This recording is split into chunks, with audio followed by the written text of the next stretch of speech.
Abo nonsia peace 104.3 FM Sonia de Shemaima Yamamunya na jo and somehow do I abwa no memo any amahodro so and enwumre yesi enkonwa edebesomo kaseboi etwa ne ho ediafa hello 101.5 ye wadum ewokmase ye ba enkran hase ya eye okay 101.7 neat 100.9 ye nyina wo ship fikesemu ewo Abeka Junction Ghana ha eni amno ni radio stations ahodro pi no mu nyina akabom eto apeti wiase amade hye koma wo mo enye bi etie enne anwumrei ensemo ye de esomo no ne edimo akoten ebipa ene se enne ena mampanyi His Excellency John Dramani Mahama the State of the Nation address said your meyi ye mbobre esi etie no ode ehonsem nyina ebetu dwa no kiremu a yensi kasem ye adwadie die ato apiankasa.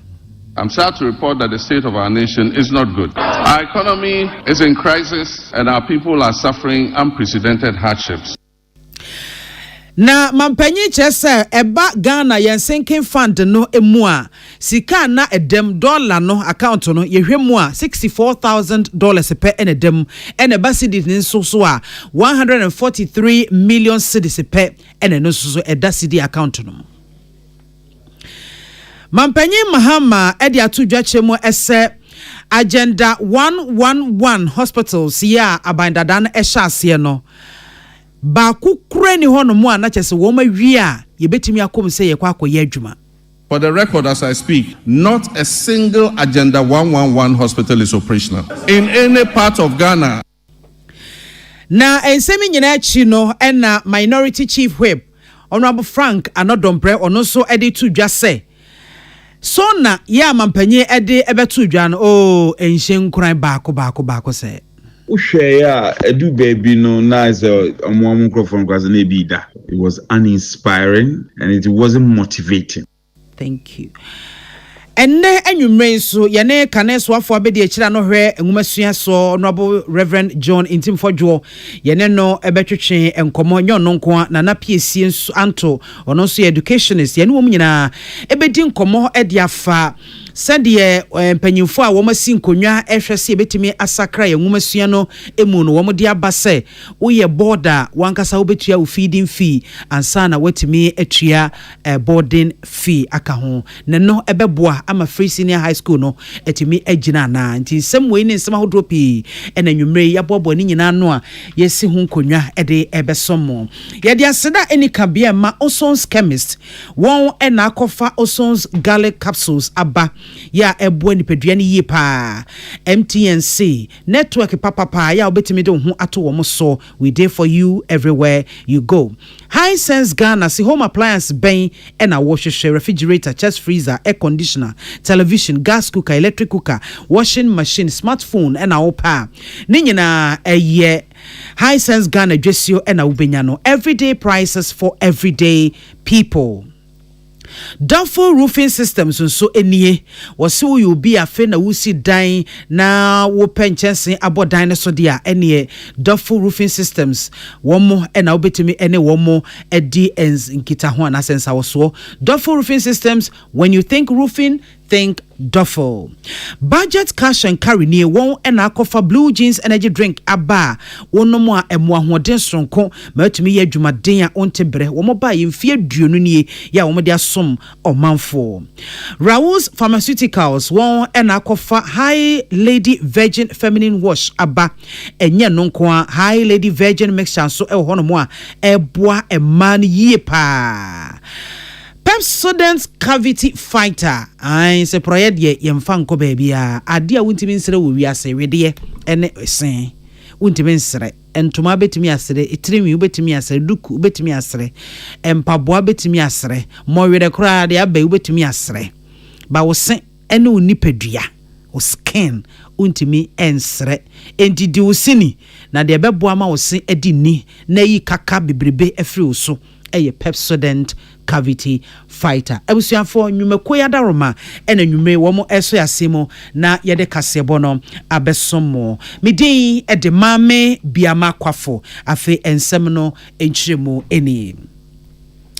His Excellency John Dramani Mahama enne ena abrewa yi poma kwamu ya said o meyi ne tebia esitie ye mbobra nkasa sitie said oba ebeto no ene said yesi kasem ne adwade ho tutuye esitie no okodan ni nyina edito mrahebedwa enim ne Ghana man nyina enim na ne nkase mu no odi to dwachem se wo mo ba ye no wo be hunu se o my Ghana yesi kasem ne adwade ato ape ayes chese basa enti ebema ahoyira ne ahokyere de yafamu bi pa mampanye di to dwachem se said ye Ghana yesi kasem ne adwade ba bi ejina no enkoyi enye enunti ena omanfo gusu a ya wo mo ebre etete ehahai na wo kyerese emfa ho ene ohaw ne abenidia Ghana for efamu uyi bibi te se inflation na ehwere kosoro afi eka emene yen enyasem ketwa enna mpo no ankwankwa nwumaku a wo mo so timi so aban asenemu eboama aban etimi tumpon ewosikasem ne adwade mu no sese wo mo so kra edaban a wo mo ewo mo nan enti enam so ama enwuma bebre ena eni ho se mebuno wo betimi enye bi aye enti sei en wo baye wo beto Ghana yensikasem eni adwade. Mr. Speaker, I'm sad to report that the state of our nation is not good. Our economy is in crisis and our people are suffering unprecedented hardships. Mr. Speaker, we will host a national economic dialogue on March 3rd and 4th. On March 11th, the Minister of Finance on my behalf will present the budget estimates for the financial year 2025 to this August House. These two events will allow us to present the real state of Ghana's economic crisis to the people. Mr. Speaker, it is not my style to lament and shift blame when confronted with challenges. My approach is to accept challenges and work hard to resolve them. I have therefore not come here to lament on the state of our country. Though there's much to lament about, I understand why I was elected with such high voter confidence, and that is to solve Ghana's problems. Na odidi mu ane babe pie mu efa dum so ho ehon so mampanyi mahama editu dwache mu se baabi a wogina kasa eneyi emfie pimienu eni dunsia wo kono ogina hwa ene wo kan ye se na pensu dum so eba ye chese emfie 9 die Ghana for so ebre ye papa nanso ansa no be fra konwa so no na wahwe amasa dum so no nyina eto etwa enti nei se abandada na eja dum so ato ho na wo mo asan ababe wura dum so mu biemu a ono no onimiye enti no eyade obehwe ama sa dum so no etwam.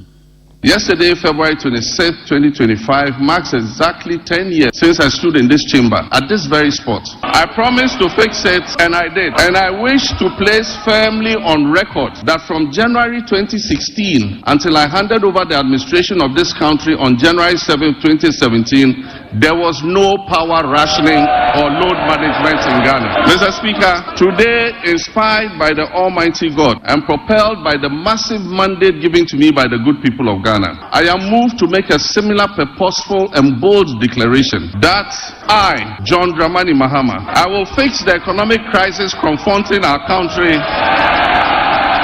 and reset it on a path of growth and prosperity. That I will fix it and reset it on a path of growth and prosperity. My government, working with you and every Ghanaian, will solve the challenges because we have developed the plan with our people's support. Na mampanyi mahama wa mananso wono mu a woto aso na wocheche mu se baby Ghana yegina no yegina ntantanoa yesikasam de enyo enyenyenyenyenyenye eka emmene yen esanse abannwumaku ahodo bi wo hono mu a won dwumadie ne ade no wo antoto ne yie kura enti ama Ghana eka ya 721 billion Ghana cedis eno ena yan yenkomu a ye behwe kwan ye befa so asa akai ye betumi atwa ni nyina na wo bobo ya kobo se ofa abadwuma ko biti se Electricity Company of Ghana ene Ghana Cocoa Board wo mo de kapa ECG for eka no 32.5 billion Ghana cedis a emu 9.7 billion was se September bosumi mu ewa fi mu no enkona wieye na wose etimi kotua sa sikai eno ntenkoda ECG wo mo so de ka 68 billion wen mu nyina ye sika bia emmene wo meye ntin ama ye sika samon tutuye no ene ho asem ka no aye bibie wo ho.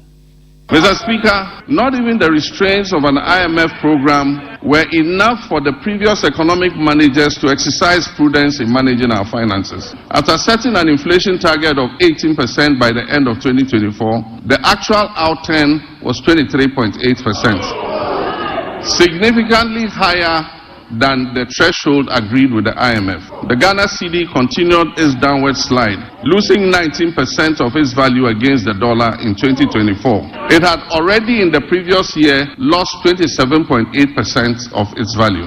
In addition to the public debt, which amounts to a staggering 721 billion cedis, several state-owned enterprises are also in debt, including the ECG, which owes 68 billion Ghana cedis. Ghana Cocoa Board, the hope of cocoa farmers, is also highly indebted. Its balance sheet indicates a total debt of 32.5 billion Ghana cedis, of which 9.7 billion is due to be paid at the end of September 2025.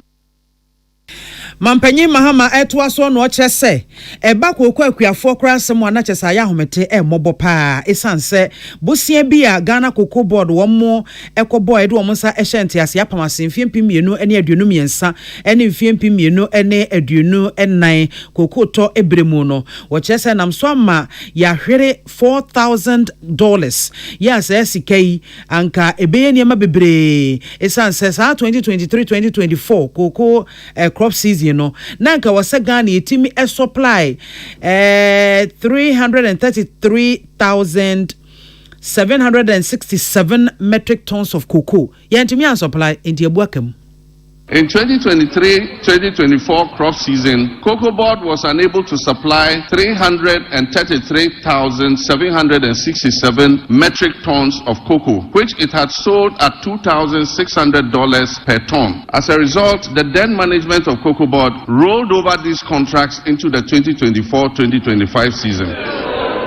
Honorable members, Mr. Speaker, this implies that for every ton of cocoa delivered this year in fulfillment of the rollover contracts, Cocoa Board and Ghanaian farmers are going to lose $4,000 in revenue. Mr. Speaker, as I address this Honorable House, Cocoa Board has supplied 210,000 tons out of the rolled over contract, resulting in a revenue loss of $840 million for both Cocoa Board and the Ghanaian farmer. Mr. Speaker, Cocoa Board and the Ghanaian farmer will lose another $495 million by the time the board finishes supplying the remaining rolled over contracts. Na Mampanyi John Dramani Mahama etwaso ena odi aseda piesie ema enyumayefo nkabomuku se wono omo ekwa asetena omo pene so esa katua ntumi no hama bupen edu wode tumu ama omo no omo nsomu ansa womo antwena no anwofom no omo pene so na wose wonde ogidie mapase ewom se omayi yensika sam ho aye deniema enkoyie de nenso no onim se yendache efe yie pa na sade wadi kan aka no wo hyebo se wo behwe aboa ama sikasam ho an ho babia ya wabo no obedi so pa ama Ghana at a day. Mr. Speaker, on February 20th, 2025, the National Tripartite Committee and the Public Services Joint Standing Negotiating Committee concluded negotiations on the 2025 minimum wage and base pay for the single-spine salary structure, respectively. I want to use this opportunity to reiterate my sincere gratitude to Organized Labor and the Ghana Employers Association for their understanding and cooperation in reaching this agreement on the minimum wage and the base pay. Government successfully honored the matured coupon payment of $6.081 billion in cash and $3.46 billion in kind, which was due in February 2025 to all domestic debt exchange program bondholders, fully paid. Mr. Speaker, the good news is that we have also built additional buffers in the sinking fund to honor the maturing bonds that are due in July and August. And so bondholders can rest assured that they will be paid to the last peswa, whatever is owed them. I was here for any hour His Excellency John Dramani Mahama. Na ode omei bobre ne sene yensi kasem ne adwade ho tutuye etu dwa no amana so hono mo a mampanyi eto aso ene ode etu dwa kyemu se agenda 111 ayaresabia ehon sensem sika pudo $400 million ena womo ahwere eya bandada no ahwere ewo ho ya emu bie ni hono mo akyese womo awie ate womo nsa efiri ho. The Agenda 111 program, which was started as a knee-jerk reaction during the COVID-19 pandemic, a promise was made to build 111 hospitals. Mr. Speaker, I'm sad to note that there is no dedicated funding source for such a gargantuan project. Mr. Speaker, for the record, as I speak, not a single Agenda 111 hospital is operational. In any part of Ghana, I challenge you, not one is operational. Mr. Speaker, and it is worth disclosing that $400 million has already been disbursed under the Agenda 111 project. Mr. Speaker, at a rate of approximately $80 million per hospital, this $400 million spent could have completed and made operational at least 22 of those hospitals. Mampanyi etwaso ene odi tu dwachemu se USAID ya wochemu se womo atwe asense mu no eno so ensempi na de no so ka efa honi.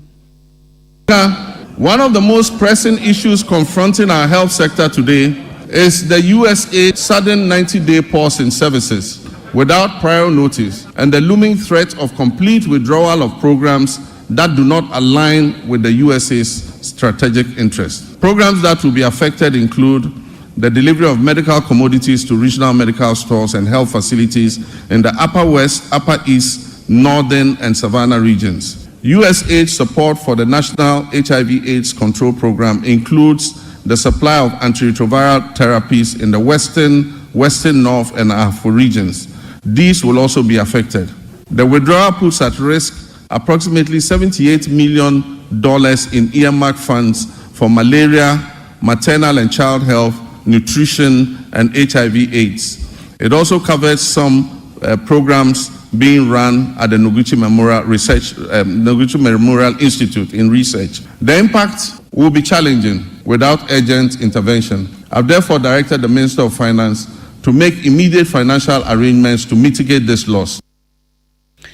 Na mampanyi to aso no de to dwachemu se nei eba apomuden ho hawo ne ade a yamtubrane cholera nipa makomako empim nsia ahasa 6300 ena chese yade na yasabia amanya enya ntiese womo enya bie saa cases no emu 545 ena atodwa sampa womo enya yade ni bikan emu aduanan enkono 49 ena womo atwa nananom ewo ensiedo mensi ahodo pi buru ha ena womo enya saa yade bi ewo honomo na enya nonko cholera yamtubrane emene yen no yade a ye frɛ no CSM anase cerebrospinal meningitis eno so yade bi a etete yempa eno cases no ha eduasanum 135 cases eno emu aduonu mienu na doctor for yemu hwehwemu sa ampa CSM no ebi sa aduonu mienu yi emu dunsia eno wo so ahwere wo enkwa mampanyi kyerɛkyerɛ mu sɛ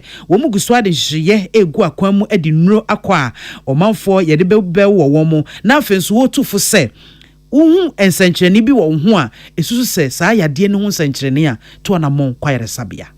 Mr. Speaker, public health experts are grappling with the conundrum of new diseases and re-emergence of old diseases. The unpredictable nature of disease outbreak suggests we must make our health systems more resilient to shocks. Since October last year, Ghana has faced a severe cholera outbreak. As of February 17, 2025, I'm sad to report that 6,300 suspected cases, 545 of these cases were confirmed to be cholera, and unfortunately we lost 49 of our compatriots. The outbreak has affected 118 districts across the Greater Accra, Central, Western Ashanti, and Eastern regions. To control the situation, we have launched an aggressive vaccination and public education campaign, among other interventions. than what we currently have. As of February 17, 2025, 135 suspected cases of meningitis were reported. 22 of those cases were confirmed, and unfortunately, 16 deaths have been reported across 10 districts. We've instituted free treatment for affected persons. Na mampanyi etwa so eno ade tu dwa chemu sei wabai no or the BB for fra washeshe kra Mahama Kes or de ba enti wapa bedwaku bi a womo ebe hyase akeka won ho abom na womo hwe enyade wa bi a yen kasankasa yen ne ye ene yen didie ene kwan fa so boy embra ena masa ya no wei aba beso yen na ochiremu se sa nyarewa no womo de omani ebesi super akon atuase eno dan chen ya ne free primary health care policy eno so wode aba no eno so beboa pa ama aye womo a ewo sa atebia no mu no or how fast kasam ha unya no ye bia sa obeka se uniska enti wonmaduro anase wonko airesabia free primary health care policy no ebeso ni nyina mu kua na omanfo atimi enya apomuden papa. The Speaker has outlined in the 2024 manifesto of the NDC, my administration is actively developing the framework for the rollout of the free primary health care program. When fully implemented, this initiative will mark a significant step towards Ghana achieving goal number 3.8, which is universal health coverage of the SDGs, by eliminating financial barriers to basic healthcare access. Also in line with our 120-day manifesto commitment, the composition of the technical committee is far advanced, with plans to establish the Ghana Medical Trust Fund, also known as Mahama Cares, in the coming weeks. Mr. Speaker, honorable members, this fund will be dedicated to financing the treatment of non-communicable diseases, which have seen a significant rise over the past decade. As part of this initiative, the government is committing to allocate financial resources towards this project in 2025, with further support to be mobilized from private sector partners to ensure the sustainability of the fund. Once operational, will directly address the financial burden of patients who require dialysis treatment, cancer care, and other critical non-communicable disease-related interventions.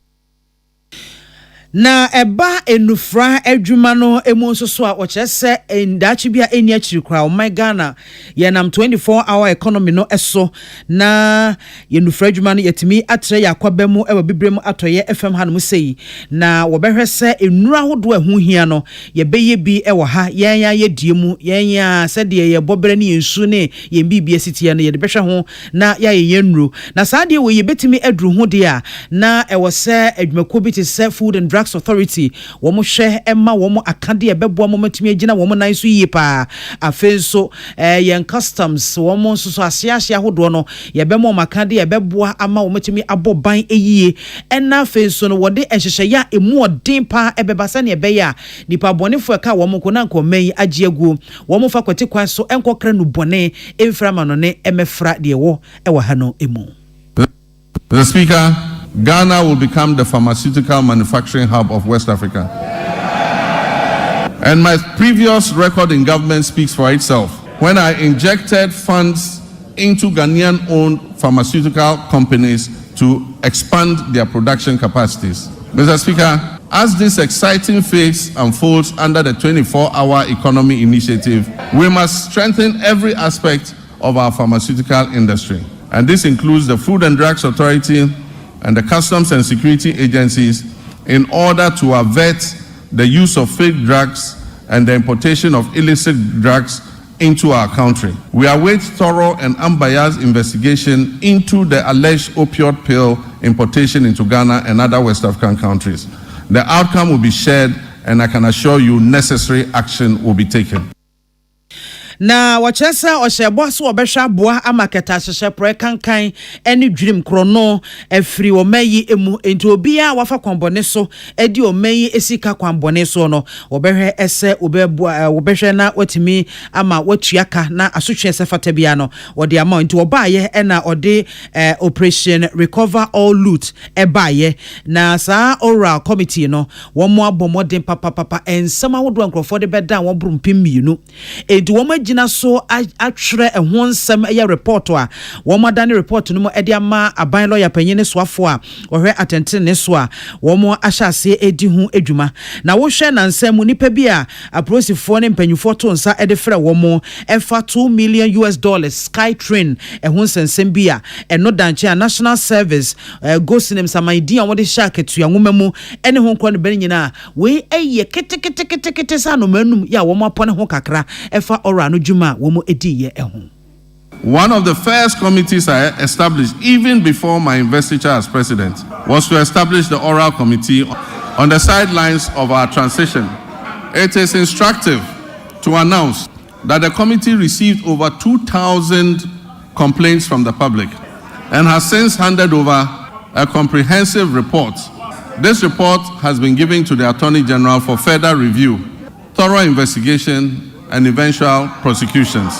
Mr. Speaker, the recent arrest related to the unwarranted payment of $2 million of Ghanaian taxpayers' money in the Skytrain saga, and then also the National Service Ghost Name scandal, mark only the beginning of a comprehensive response based on the oral committee's findings. Mr. Speaker, let me state that my commitment to fighting corruption will continue with the establishment of a unit at the presidency and the maintenance of the hotline, where complaints and reports regarding graft and corruption will continue to be received and transferred to the Office of the Attorney General. Na mampanyi eti eba besi akwan ene akwantempon eho ensem na wokyeremo se akwan asebe ya akwanfo adonso papa titiri ni nkro akase emu ya akwan ahodo bebre ho no mo a be emfiempim mienu ene edu enumu no na ne seye no egino ho mabupan aduanan ensia na emfiempim mienu ene aduonu ba ko no hwiri ekonanim ekogina ho mabupan aduonum enso na mampanyi mahama editudwa kyeremo se ya kwan bebre anwenwe ne se ebi ho no mo a wo motimi dia ma contract wo guso a wo mo eye ho adwuma ebi nso so de eche se afe ne sia ne se afe ne se nanso wabai obehwe asiesie. While the previous government has made lofty claims about achieving unprecedented milestones in the road sector, available evidence does not support its assertion that they constructed over 13,000 kilometers of new roads. Instead, it has perpetuated a narrative that presents road maintenance and rehabilitation efforts as new construction projects, misleading the public about what has been achieved. The proportion of poor roads has increased, especially in urban centers, where the number of roads in disrepair surged from 46% in 2015 to almost 60% by 2021. Therefore, Mr. Speaker, our road sector is in crisis, mainly due to years of mismanagement. As many as 85% of awarded contracts in the road sector have stalled, and the contractors have stopped work due to non-payment, and most of them have packed their equipment off-site. Na mampanyi etwaso enwode etudwa achemu sei na ban abai wo mu se ohaw ne abenidie ye famu die nanso no wo mo nyanwenta so honhom pa se wo behwe aboa ama akwan a anwe ne se de ensa ka ye nwie ne keke ka ho nyina no wo mo siesie ni nyina no wo mo siesie wie a rotos wo mo besan de aba na nya se wo mo de ba keke se ne na tetemire mu ye no wei wo mo befa abefo kwan so no matimi aye ya eno ebeboa pa metimi anya emfaso bebre de afri ho no mo a eno beboa ma ya kwan enya sika de siesie afenso so no akwan so beda ho ama adrava for contembrantem ayentem sopa. Despite these considerable challenges, this government remains steadfast in its commitment to prioritize vital infrastructure projects that address the pressing backlog of poor roads. Our strategy will be anchored in executing our flagship initiative under the Big Push program. The Big Push will see major rehabilitation of many key roads in the feeder roads, urban roads, and highway sectors. We'll also undertake the following key initiatives to revitalize the road sector. We'll reintroduce road tolls using modern technology. We'll rationalize the road sector portfolio to focus on high-impact initiatives. Mr. Speaker, we will uncap the road fund in order that it can accumulate more money to pay for road maintenance. Mr. Speaker, we will minimize sole source procurement to encourage competition, competitive bidding, and enhance public transparency in the procurement processes. Mr. Speaker, the drip equipment, which was acquired at the last moment as a knee-jerk reaction for electioneering purposes, will be reorganized into regional mobile maintenance units to provide emergency road works in the regions.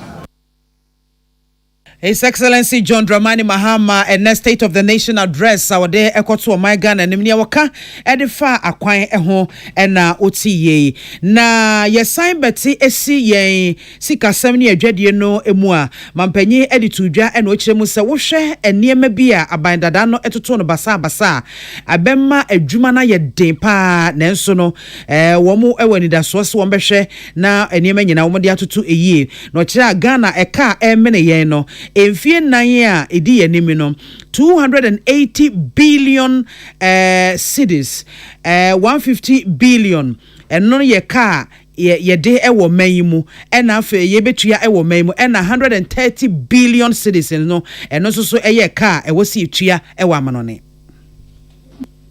Mr. Speaker, honorable members, let me give you the statement of account for the debt service reserve account, which is also popularly referred to as the sinking fund. This fund shows a balance of only $64,000 in the dollar account and 143 million Ghana cedis in the cedi account. The repercussions of the accumulation of debt and economic mismanagement will require extensive work and sacrifice to repair. To put things in context for you, Mr. Speaker, in the next 4 years, our debt servicing will amount to 280 billion cedis. And this comprises of 150 billion for domestic debt and 130 billion in external debt services.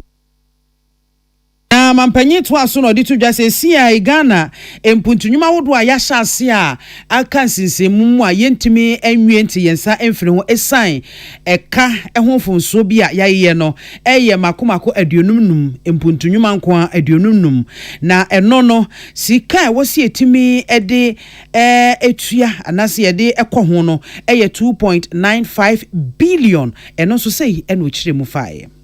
Our catastrophic debt position has also severely impacted infrastructural projects that should have been completed. Currently, there are 55 stalled projects due to the default of debt and subsequent restructuring, with a total value of $2.95 billion not disbursed. The stalling of these projects is expected to result in a cost overrun of about 15 billion cedis. Mr. Speaker, notwithstanding this gloomy background, I remain committed to leading this government and taking every necessary step to reset our economy, getting things back on track, and working with the good people of our country to build the Ghana we want.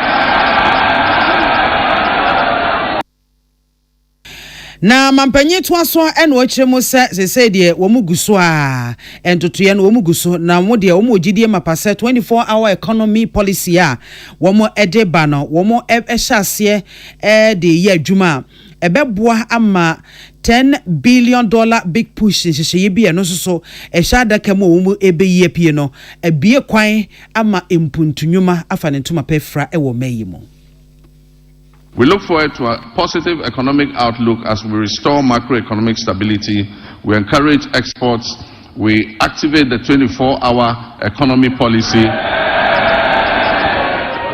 we implement the $10 billion big push policy for swift infrastructure development, we rationalize taxes and foster inclusive growth. The goal is prosperity for all, which must be shared and not the prerogative of a select few. Na ne kwakra mu ewo ma yesika sam ne adwadie ho no ena mampanyi ede adesede eto NPP yamayoko no anim ena fe edom kuma ewo mrahye bedwafie anim se wodi bibi efra no National Economic Forum eba wo bia afa no hyem sade esenchi woto nsa from omudwane ye no sa bredie ani enyan ano ayehye edu ohia obia wo twe obia bambi enti eduru ho no mo a ma wo nko baabia ye frɛ wo mo a wo nye penie na wo meboa na wo so mfo ma dwene emeka ho bi se be ya Ghana yesikasem ne adwade ho totoye ebekoyie. Mr. Speaker, in fulfillment of our 120-day social contract with the Ghanaian people, we have put in place the Planning Committee to host the National Economic Dialogue. This dialogue is expected to discuss the state of the economy and reach a consensus on the key policies needed to address the devastating economic crisis confronting us. I believe there's absolute wisdom in what our elders say, that two heads are better than one. Tikro and Kwejina. It is my hope, therefore, that our colleagues on the other side of the divide will display love of country and participate in this national dialogue, unlike the boycott of the Senchi Forum in 2014. I humbly choose a different path of accommodation and cooperation with all stakeholders. We will continuously engage on important issues so that together as a nation we can reset our country and focus on sustainable development. Wei ensemwa mampanyi eka ye edefa Ghana yesikasem ene adwadie sede ne bobere no esi etie na wodidi mu a wosan beti edisi enwumasua emu na no ochiremu ese nyame ya domo a ode ICT eye abefo kwantempo efa so edi dwuman wode be hyase ewo ntotofe wa sukuu no emu early childhood education emu enti wode hyase fi ho no mu a wombenya nimde no ntamtie bedru se wombedru senior high school to aso sukuu mu na chese woma ben ewu mu pa eno ntinkoda wose womo ede hyehyeye bi eba ebema kwan ama womo a edi dem ewo womo aso na womu ntimi enkasa yede nsankyerene ye sign language no ye be wura ye curriculum no mu se de be ya ebetimi aboa ma Ghana yenwumasua no yenya obia wachire yedu obia ebehjem. Government will redefine the scope of basic education and introduce the Zero to Hero initiative to enhance foundational literacy and numeracy. Additionally, ICT training will be integrated into early childhood education at the basic level. Over the next 3 years, it will be expanded to cover at least 300 classrooms, 30 centers of excellence, 1,000 teachers and district teacher support teams, focusing on the teaching of mathematics and literacy. This year, the Ministry of Education will fully implement a new curriculum for senior high technical schools and STEM schools, introduce a standardized national sign language for hearing impaired learners from kindergarten to SHS, and review the kindergarten and primary school curriculums. We will establish STEM and TVET schools in underserved and peri-urban communities. We will provide scholarships to brilliant but needy students in deprived communities, especially for study in law, medicine, and engineering. We will support Islamic colleges of education with infrastructure and logistics, and will enroll youth in Zongo and deprived urban communities in the National Apprentice Program and offer free technical and vocational training. Eno entin kwada ose wode bibi e friend teacher dabre wode ba na enesen se wo mu besi sukuu pa wo mu ensi baabi a kyerkyerefo betena baabi ombede wo mu etibeto aka ho de lalai ebi ensi biem kan tete de wo mu esiye no wo mu anfa bi ankeka ho sa wo mu anwene ho sa se de wo mu bedane ne mani enti baabi a wo besi sukuu bia no wo mbehwese wo masi baabi a kyerkyerefo ebetena eno beboa ama akyerkyerefo dodo no a etitu womo a edu omu konkrase womo ntena no esa baabi ombedenti wombe omukọ a ombenya baabi atena ena amfe nso kranya no nko a wo side de akatuantu Muhammad Bupen aduo no eba beto akyerkyerefo a wombeje penie se wombe konkrase tu akwakwakire ade. It is important to continue to retain and motivate our teachers in all schools, especially in the rural areas. Government will begin plans for the implementation of the 20% allowance for teachers who agree to serve in rural schools. District assemblies are going to be involved in this scheme to ensure that the teachers are present and teaching in the schools that are selected. This scheme will reward such teachers for their sacrifices and ensure quality education nationwide, not only in urban centers. Mr. Speaker, as part of our Teacher Dabre initiative, the construction of teacher accommodation units to improve welfare and attract teachers to rural areas will commence this year. Mr. Speaker, no new school will be built in this country without teachers' accommodation.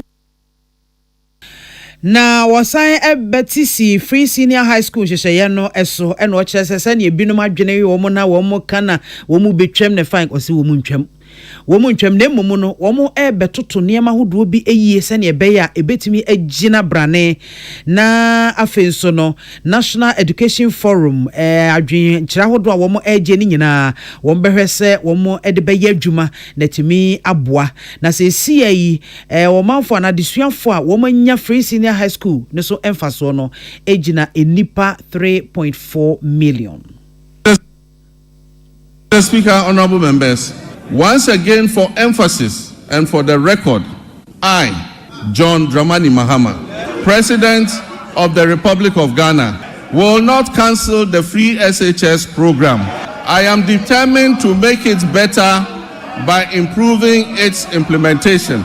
And also, for the record, students who have benefited from the free SHS since its inception are about 3.4 million. The figure of 5.1 million beneficiaries as put out by the previous administration was an exaggerated and false narrative calculated to achieve political credit. The outcomes of the ongoing National Education Forum will guide our reform efforts in this sector.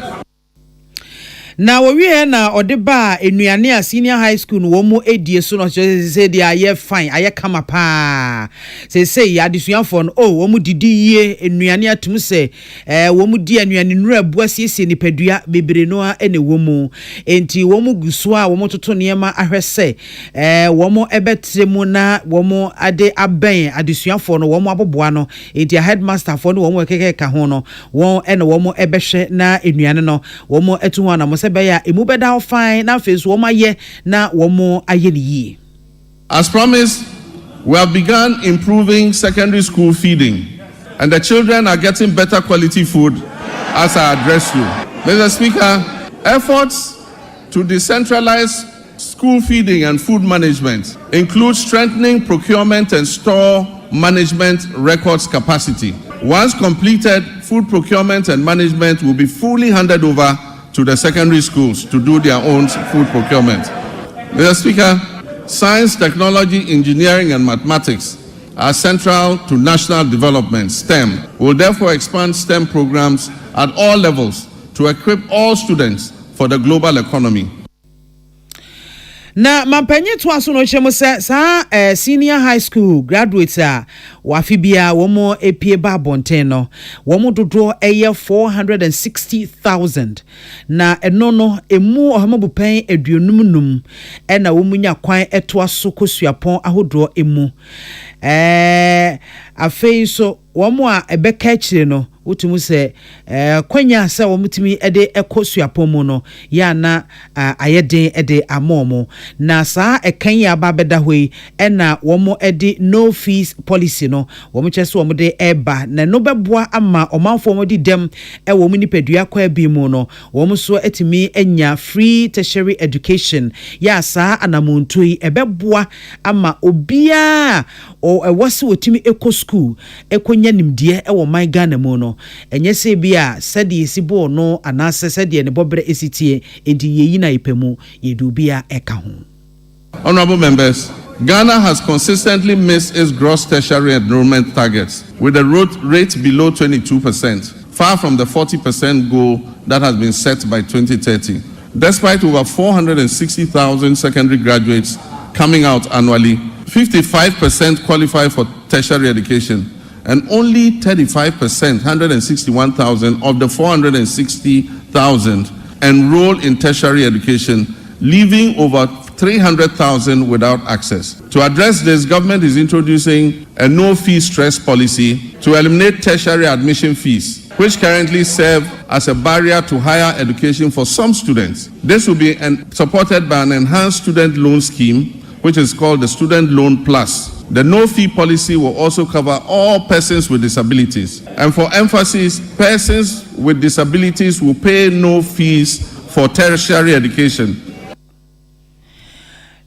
We ayen samwa mampenye His Excellency John Dramani Mahama eka edifa Ghana ye nwumesua eho enhyehyeye na eba enwumesua emu a empanyimfo a yapa womo a yede ahye womo nsase womo nkosi nkonwa no mondwendwen kwan ahodo bi a yebetimi afaso na yenwumasua na yetimi asakra mu yie na enkoyese obi enetemantwea ene wo ye de ope na emumu no de omanfo ebeka ena yede beye adwuma na boa me yenwumasua hyehye no etimi etumpon no womo ede ebabo womo de adwenkyere bi ebabo nten ese sane ebeye free senior high school adesua ho enhyehye no ebetimi ejina ne nan so ebetimi akoyie no womo ehwese boarding students anasa desuafo a mobekwakoda school ho ye boarders no yebema mokwan na motimi atua mo boarding fees eno entinkoda aduane a womo ebedie ewo ho no eno soso no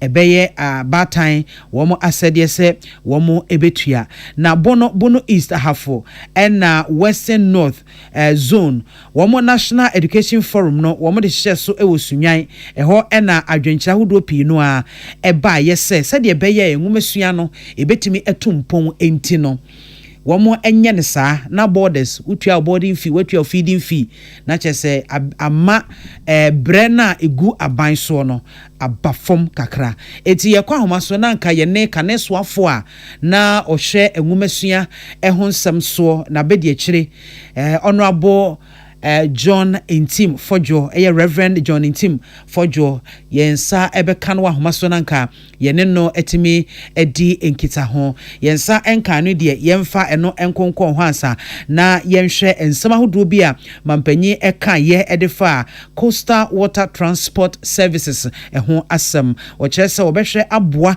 ama akwantu a yenam eposo etuo no no so yetimi aye ho bibi na etimi atumponti guswa womo feasibility studies ewo ho.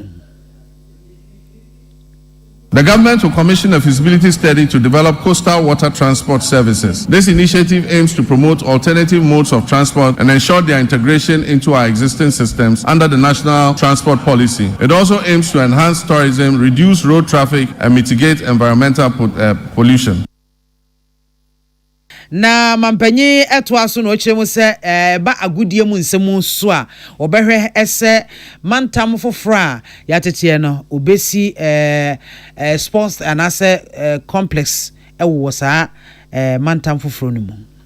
Infrastructure development remains paramount in our strategy. The government is committed to refurbishing existing national stadia, completing youth resource centers, and constructing new sports facilities in the new regions. We'll also prioritize community recreational facilities to foster greater participation in sports at the grassroots level. Recognizing the critical role of youth development, we're implementing a significant overhaul of grassroots sports with the establishment of the School Sports Authority. This body will oversee structured inter-school competitions and talent identification initiatives essential for nurturing future sporting champions. Over 60% of Ghana's elite athletes have emerged from these school sport programs. Ene a woti ye His Excellency John Dramani Mahama ne okopie mu mrahye bedwafie ede said oman embobre esitie wode eto Ghana man nyina enim na ofiri ho no mo no na otisi yenyina mahoden ehon sensem emu na o kyerese ebesi December bosome no mo emfiempim yenu ene aduonu nan mu na eka ya emene Ghana yenyina mahoden eye 70 billion Ghana cedis. Mr. Speaker, my administration inherited an energy sector on the brink of collapse. It was weighed down by unsustainable debt. This unfortunate situation has led to many independent power producers and fuel suppliers threatening to cease their operations.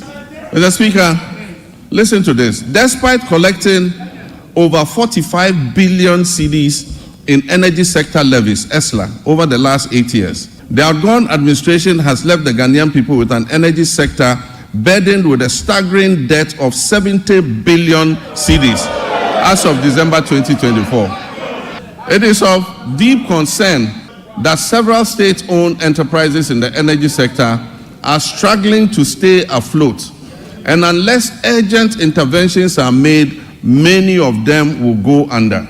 Financial na ho no cheche anamotu ahodo a womo ebetu hyehyɛ ya wode begu akwamu na saa ohaw ne abinidi a edokoro yenyene mahoden no yebetimi aso ano. As a result, my administration has had to swiftly mobilize resources to secure emergency fuel supplies to ensure that electricity generation continues despite the closure of the West African gas pipeline. Afei ba yen petroleum sector nso so a mampanyi di tudwache mu ese ho nso so de ko.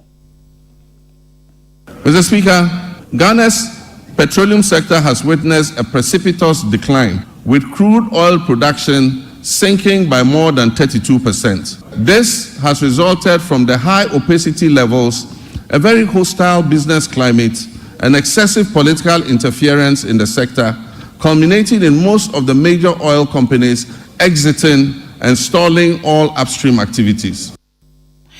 Na mampanyi ede nani ebetisi kuadwuma eso esanse Ghana kuadwuma yemfapem animdifo ahodo bebre no a na womo etai kasese de ani esi kuadwuma eso a ankoman yebetimi adiye pa nyense ye wontwetwedei edi mampanyi eba akua eyo emu no na o chese wodi bibi a wato di se feed Ghana program wodi ba na no beboa pa metimi adua nuane bebre na atenuane bo so na womo nam green development project so ya wo mudi wo mani ehwe emodua ebrodua na afensu soya bean said be ya ebetimi aboa ama ka ye bo ewo nuane ho no aba from kra to lower food inflation, it will boost exports and create sustainable jobs. The Feed Ghana program will increase food production and reduce prices through projects like the Grain Development Project, focusing on rice, maize, and soya bean production. The Vegetable Development Project will target crops such as tomatoes, onions,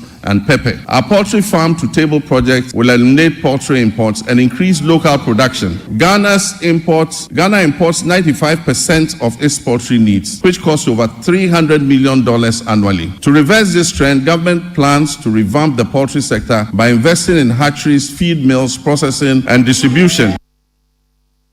Na mampanyi to aso no se enkokwa nketenkete project no a won so omode eba na grofo edidi wo ho few no wo makenkan mu ahunu se afie mako empem adununum 55,000 household ena ebeboa wo mo a wo mo ebemo omkokọ amoma yen gosua beba enkokọ nam so bebre fresh nya de ye di a hye fridge mu abemfie be manim honi ayi ede eton emayen to se no kra no sade Ghana ye afibia sikapudo $300 million ena yiyi edekra enkukofunu eframa ne ba wose se sa nkokọ ketenkete project no ejina ebeboa pa ma sa sikapudo no eso ate. The Nkukon Kitinkete project will cover 55,000 households producing eggs and fresh poultry for the market, and it will help reduce our $300 million we spend on importing chicken annually. Mr. Speaker, to strengthen the connection between agriculture and industry, we will prioritize value addition, processing, and distribution, and this will position agriculture as profitable and appealing, making it more attractive to our young people. We will implement an Agri-Next program to facilitate access to land banks by young farmers, to connect graduates with opportunities in the agricultural value chain, and promote greenhouse agriculture among the youth. Na mampanyi wie ne sa no oti ebesi adwuma eni ho a mebunu dodo no a wo munya binye na wo chechemu se wohwemu asese Ghana emebunu be ya opepe baako enu mu nyina ne nam bankyere wo mu eni adwuma ye ne senti ene wo de asoye ya wo hwe mebunu ne enwuma so Youth Ministry of Youth and Employment wo de abase wo mmra na wo mebiebie enwuma ema Ghana mebunu enye binye. While we work hard to fix the economy and provide jobs in all sectors, including agribusiness, one of the biggest crises we face in this country is youth unemployment. Youth unemployment has led to despair and frustration. The latest estimates show that up to 2 million of our young people are unemployed. This poses a major security risk for our country and requires urgent attention. To bring much needed focus to the desperate and widely scattered youth employment programs and to ensure stricter accountability in their implementation. Na ne kwakra mu na mampanyi ade to dwache mu se na ban ya wabai wo mbehwe se wo bia wo wie school na akwakoye wo national service ya de beka national service ho ne se ye do beko asrafo no mu ni am ya kokotrini kakra Yetrenu kakra ansa na waba abonten se wo ba be yadwuma na atimi aboa ama ya ho keka e wadwuma mu ne ade no atimi akoyi pa. We will introduce short military training as part of our national service scheme. This will instill a sense of fitness and discipline into our youth. The administration of scholarships is another challenge. It has been fraught with a lot of challenges. The poor who genuinely need scholarships are unable to access them because the rich and wealthy always crowd them out. To fulfill our government's vision of promoting transparency, equity, and sustainability in the scholarship scheme, we shall streamline the award process to ensure that deserving youth benefit from the system. We shall introduce increased transparency, including publishing the list of beneficiaries every year.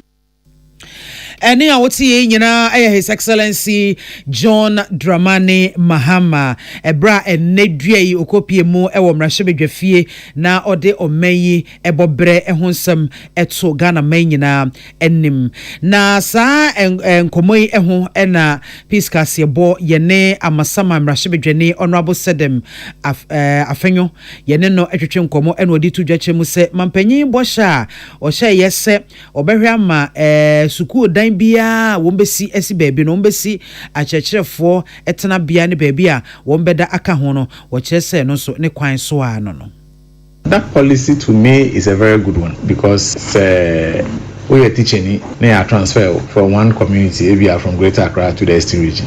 Na uko school you don't have accommodation. Afi na akwa baby akwa because you are not conversant with the place. Even coming to the school and going back, one share you will be late as a teacher. Until for me, the schools are only accommodation for the teachers. I'm happy say young Papa John Dramani Mahama.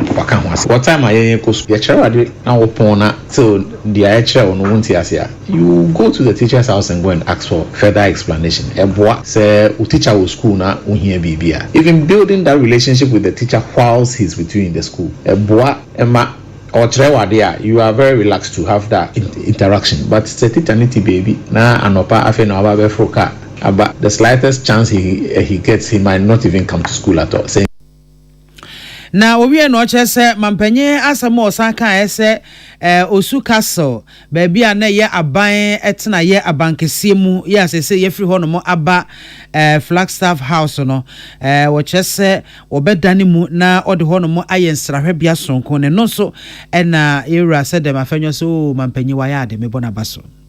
To Kwanko Cape Coast, especially on holidays and weekends, you see a lot of foreigners. Omoba Castle, especially the Black Americans. Omo feel say omo roots every hase. So whenever they hear of castle, whenever they hear of slave trade, whenever they are in Ghana, omo pesa omo koho efa omeni yakohwe. Nientia Christianborg Castle, which is also castle, they special. And they said we had the longest serving president in this country living in that facility. Na the kra no eno odesubo ebo abandada ne se wo mo anyade kra se baabia Ghana ne aduru pa wo ma ama sese yatia san yechi a ye kukuru Ghana pa se ye de ne kwire sabia intensive care unit ene ye do o mai ba akoto.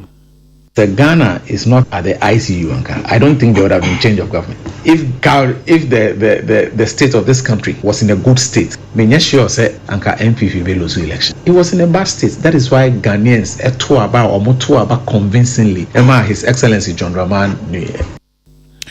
Eni Sedem afenyo oneya masama mrashe bidweni William Gentu ena Emmanuel Akoli ene buasa ensemiano ebaye na minority chief whip our science mod regime mrashe bidweni Frank Anodompre eno no so akasade atudwa state of the nation addresser mampanyi ede ebetudwa no enjenkran bako ene kasatenten so entoponko Ushaya edu baby no na is microphone because it was uninspiring and it wasn't motivating.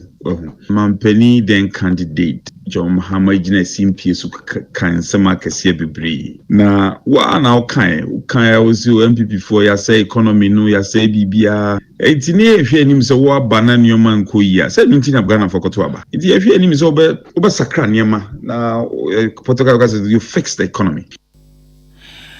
na wowie no amana so no mo a eno osehwe mampanyi wo mo ba mo so mo de 24-hour economy eba a eno na ebe bie nwuma ma mabuna wo mo eni nwuma ye wo mo nya bia ye enso kutia no pa isan so ba ye wo mo a abandada na fo mo adwuma dadada wo mo ye adwuma no eno wo pam wo mo so obi ankofie wo ba be fa foforo dede ba ni kokoba woni nyina ekropo form ubaye ni afa Ghana for wadwuma mu ubaye wapamu sankrofo nyina running into thousands of Ghana for wapamu mu first John ubaye yenhu ani second John yewura atamos adia no babedia obegidi ye sabi mpeduasa nso yenhu so third John in the book of third John de ni say ene ye dida so beba third John ubaye nipa ne yeyi omufi adwuma mu ubeka ye ono ankasa kan ye se ono no oba essence 24-hour economy no the economy is going to open up obe bie economy ni mu we a minority chief whip or science moderate rashe bedwane Frank ano dompre na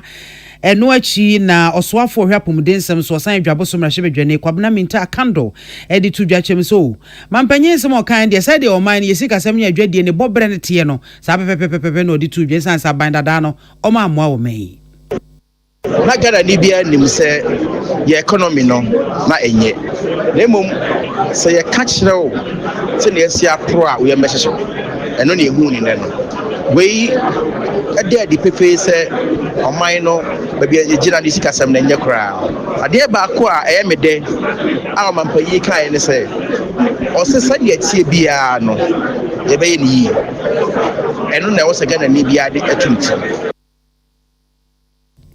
abusianfo ani a woti yi eye so afọ hwapomudensem so san dwaboso mrahye bedwane honorable kwabna minta akando Emmanuel Akoli William Gentu eno mbo ansem ya no eba yegina so na ya homeka sebo iso aba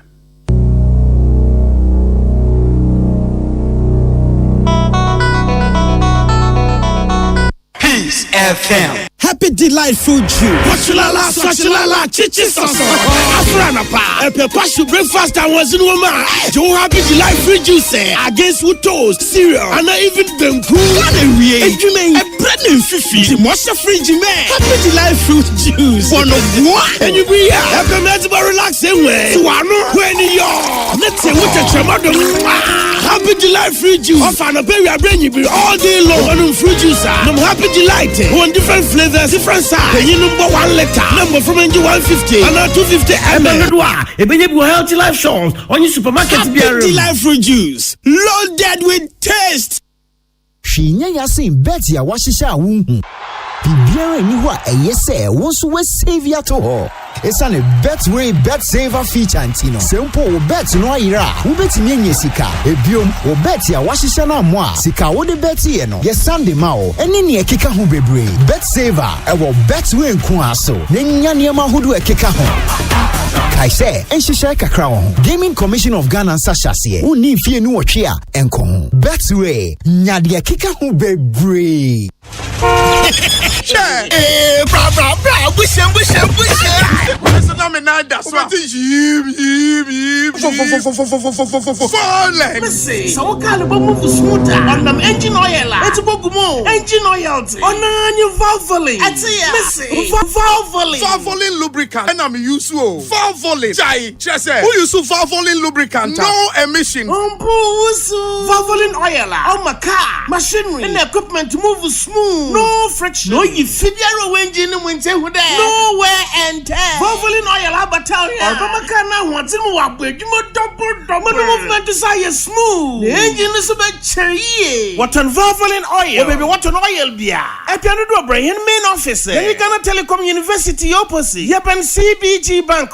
Fred 030-225-7633. Not the authorized dealer. PSD Plus 020-128-9987. Valvoline, the original engine oil since 1866. Tune it in, turn it up, Peace FM, and rip off the knobs. Yeah, I was young for Casiabono SC. Yadi Asada, any Kabia Ma Osons chemist, one of the Osons Garlic capsules Saba. MCNC, we there for you everywhere you go. High Sense, home appliances, Bain, and I wash a share. To an amount, Neko High Sense showroom beer, a benwo, Neko to High Sense product, Emma, the best price ever. Bibinia, wait me a friend 0302 550000. High Sense everyday prices for everyday people. Duffel roofing systems so enie. Pro anasa ohunchre se ubewie udan no aboswana. Duffel roofing systems se womo abba amount. Isan se womo eno ebe in sabashenti asiapamase. Na ye wone Societe General Ghana edinsa oso afi ekosi mfiemiensa entem. Wombema usika na watumi ede autonchense ede akwakobo dan so nwetua ne kakra into you bi a wo ya bosumi adwuma na wakatua efa SG Societe General dia na jese ne wudem sonko kra Mr. Duffel Roofing Systems. When you think roofing, think Duffel. Bet me from 0543 661 716 and 0243 238 232 818 and no more ending kita home. Budget cash and carry ni won and akofa blue jeans energy drink abba. Yeah, sa energy drink here, vitamins, nutrients bebre womu, vitamins B2, B3, B6, B12, taurine, enafe, griana, ninyina ebi ewomu a ebe boost immune system no boost ahoden ma energy no akosropa eyi ebe ma performance so ejina yi pa intimisrewa bo modema wonsa enkebi le motimi aye dwuma a wonte bre.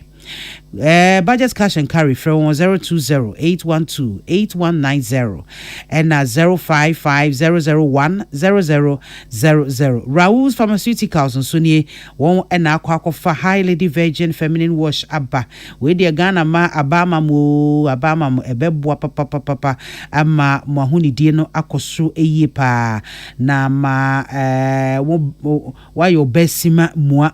Ai ya fro obesima nkasa afenso oyo ba wo hawo fichiko irregular menstruation na sefo no a high lady virgin mixture eno so aba e de amount wone Raoul's for enkasa 0248 707270 and 0200887088 Pepsodent cavity fighter a brasso say udidi wie say yenuane pa say yesichire anonom ne ne honkro ne bantofe we are twitwere anopa ne twitwere nwumre ebeyi kaka boni bia ene se achinam ekuro na sefo nyina ebeyi enkaboni ewonum nyina afri honomo na hoatimi ato na wudru nipam ne eka asem na esere a watimi anya the audacity and the confidence and the effrontery na wasere ama ho ababao nyafe na yaka asem a esere na wose na wode wose etete.